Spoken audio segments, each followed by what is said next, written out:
ఉషోదయం ప్రేమించు కాపరి ఉషా కిరణాలు ఉదయకాలపు వాక్య ధ్యానమునకు మిమ్మల్ని ఆహ్వానిస్తున్నాం. ప్రార్థన. మా స్తుతులకు ఆధారభూతుడు అయిన గొప్ప దేవ యేసయ్య, ఈ ప్రాతకాల సమయానికై వందనములు స్తోత్రములు చెల్లించుకుంటున్నాం. తండ్రి, ఈ దినమున నీ కృప చేత ఇలాగూ చేరి నీ వాక్యం వినుటకు మాకు అనుగ్రహిస్తున్న తరుణమును బట్టి వందనాలు చెల్లించుకుంటున్నాం. ఈ ఉదయకాల సమయంలో కార్యక్రమం వీక్షిస్తున్న ప్రతి ఒక్కరిని మీ హస్తముకు అప్పగిస్తున్నాను. నీ యొక్క మెండైన దీవెనలు నాయన అనుగ్రహించుము. నీ వాక్యంలో ఉన్న నాయన కార్యముల చేత మమ్మల్ని బలపరిచి నడిపించమని యేసు పరిశుద్ధ నామమున అడిగి వేడుకుంటున్నాను పరమ తండ్రి, ఆమేన్. ఈ ఉదయకాలపు వాక్య భాగము యాకోబు పత్రిక 4వ అధ్యాయము 13వ వచనము నుండి 15వ వచనం వరకున్న వాక్య భాగమును చదువుకుందాం. నేడైనను రేపైనను ఒకానొక పట్టణమునకు వెళ్ళి అక్కడ 1 సంవత్సరం ఉండి వ్యాపారము చేసి లాభము సంపాదింతము రండని చెప్పుకొను వారలారా, రేపేమి సంభవించునో మీకు తెలియదు. మీ జీవం ఏపాటిది? మీరు కొంతసేపు కనబడి అంతలో మాయమైపోవు ఆవిరి వంటి వారే. కనుక ప్రభు చిత్తమైతే మనము బ్రతికియుండి ఇది అది చేతమని చెప్పుకొనవలెను. మనము చదువుకున్న వాక్య భాగంలో రేపటిన గురించి నీవు గర్వించవద్దు అన్న కార్యంను మనకు జ్ఞాపకం చేసే రీతిగా భక్తుడు రాసి ఉన్న కార్యం చూస్తున్నాం. అనేక సార్లు మన యొక్క తలంపులు ఎలాగుంటాయండి? రేపటి దినమున నేను ఈ పని చేయాలి, ఈ పని ద్వారాగా నాకు ఇంతగా ఆశీర్వాదం ఉంటుంది, ఇంతగా నాకు లాభం ఉంటుంది అని తలంచుతూ ఉంటాం. అయితే కొందరు నేను రేపు ఈ కార్యము చేస్తాను, ఇంకొక పని చేస్తానని పనుల గురించి గొప్పగా చెప్పుకొని తమ్ము తాము గణపరుచుకునేదానికి ప్రయత్నిస్తూ ఉంటారు.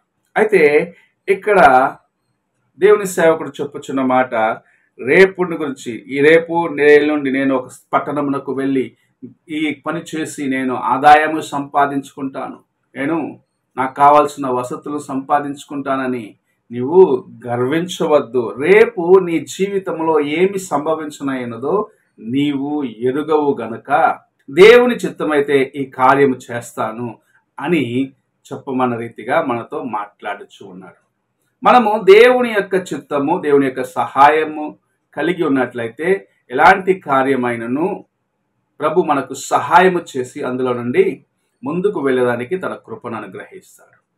అయితే చాలాసార్లు మన యొక్క స్వార్థమును బట్టి, గర్వమును బట్టి, నేను ఇది చేయగలను, నాకు ఇది తెలుసు అని నేర్పరితనం నాకు ఉన్నది అనుకున్న దాన్ని బట్టి దేవుని యొక్క కార్యమును అశ్రద్ధగా చేసి దేవుని యొక్క కృపను సంపాదించుకునలేని దాన్ని బట్టి అది విఫలమైపోయేదానికి అనేకమైన కార్యములు మన యొక్క సొంత తలంపులను బట్టే రావటం మనం చూస్తుంటాం. అందుకే ప్రభు తన సేవకుల ద్వారా చెప్పుచున్న మాట మనం చూసినట్లయితే, దేవుని చిత్తమైతే, దేవుని యొక్క సహాయం ఉన్నట్లయితే ఈ కార్యమును నేను సంపూర్ణము చేస్తానని దేవుని యొక్క హస్తమునకు నీ యొక్క పనులను అప్పగించమని ప్రభు సెలవిస్తున్నాడు.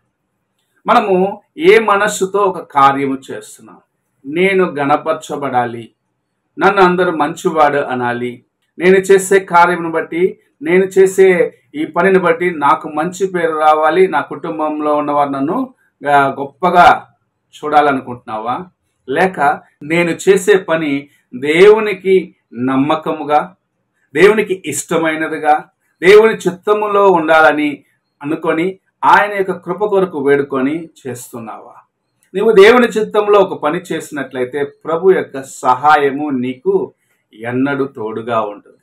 దేవుని చిత్తము లేకుండా నీ సొంత తలంపులతో పనులు చేసినప్పుడు ఆ పనులు అనేక సార్లు నీకు ఇబ్బందిగా మారిపోతున్నాయి. అందుకే ప్రభు సెలవిస్తున్నాడు, దేవుని చిత్తమైతే, నేను చేస్తానని కాదు, దేవుని చిత్తమైతే అని నీవు తగ్గించుకోమంటున్నాడు, దేవుని హెచ్చించమంటున్నాడు. నీవు తగ్గించుకొని దేవుని హెచ్చించినప్పుడు ప్రభు నీ కార్యములను ఆశీర్వదించి నిన్ను హెచ్చించి అనేకుల మధ్యలో సాక్ష్యముగా నిలబెడతాడు. నీవు ఒక సాక్షిగా నిలబడేదానికి ప్రభు తన కృపను నీకు అనుగ్రహిస్తాడు. నిన్ను నీవే హెచ్చించుకున్నప్పుడు, ఎలాగో లూసిఫరు నేను దేవునితో సమమని ఎప్పుడైతే హెచ్చించుకున్నాడో తన యొక్క ఉన్నతమైన స్థితిలోండి త్రోయబడి అపవాదిగా మార్చబడిన జీవితంలోనికి త్రోయబడ్డాడు. నీవు నేను అలాంటి స్థితికి వెళ్ళరాదు. గర్వించవద్దు. దీన మనస్సుతో దేవుని వైపు చూస్తూ దేవుని కార్యములను సంపూర్ణము చేసేదానికి, ఆయన చిత్తమునకు లోబడేదానికి మనల్ని అప్పగించుకోవాలని ప్రభు ఆశిస్తున్నాడు. ఈ ఉదయ కాలమున నీవు ఎలాగూ ఒక పని చేస్తున్నావో పరీక్షించుకో. నేను చేయగలను అని అనుకుంటున్నావా, లేదా ప్రభువా నాకు సహాయము చేయమని దేవుని యొక్క కృప కొరకు వేడుకుంటూ ముందుకు వెళ్తున్నావా? దేవుని కృప చేత నీవు ముందుకు వెళ్ళినట్లయితే నిజముగా నీవు ధన్యుడుగా ఉంటావు, ధన్యురాలుగా ఉంటావు. ఎందుకంటే ఆయన సహాయము నీకు తోడుగా ఉంటుంది, నిన్ను నడిపిస్తాడు, నిన్ను అద్దరికి చేరుస్తాడు. ఆ కృపను సంపాదించుకుందాం. ఆ కృపలో మన జీవితాంతము దేవునికి సమీపముగా ఉందాం. ప్రార్థన. పరిశుద్ధుడు అయిన యేసయ్య, ఉదయకాల సమయానికై వందనములు స్తోత్రములు చెల్లించుకుంటున్నాం. తండ్రి, మేము చేసే కార్యమును బట్టి గర్వించక నీ యొక్క కృప కొరకు వేడుకుంటూ నీ వైపు చూస్తూ ముందుకు వెళ్ళాలని నీవు నేర్పిస్తున్న ఆయన ఈ కార్యమును బట్టి వందనాలు. దేవా, గర్వమును అహమ్మును మేము నాయన మా యొక్క జీవితంలో, నేను నా జీవితంలో రానివ్వక నీకు లోబడి విధేయునిగా అంతం వరకు నీ వైపు చూసి నడిచేదానికి సహాయము చేయమని యేసు పరిశుద్ధ నామమున అడిగి వేడుకుంటున్నాను పరమ తండ్రి. ఆమేన్.